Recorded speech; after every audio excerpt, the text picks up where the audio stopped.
Car emissions are already regulated in the US, and power plant emissions will soon come under the Clean Power Plan, but the airline industry remains largely unchecked.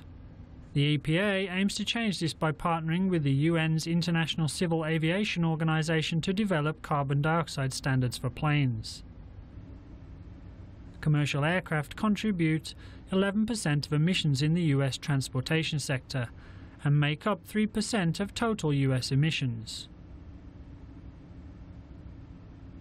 The EPA has found that commercial aircraft contribute to climate change and seeks to regulate their emissions.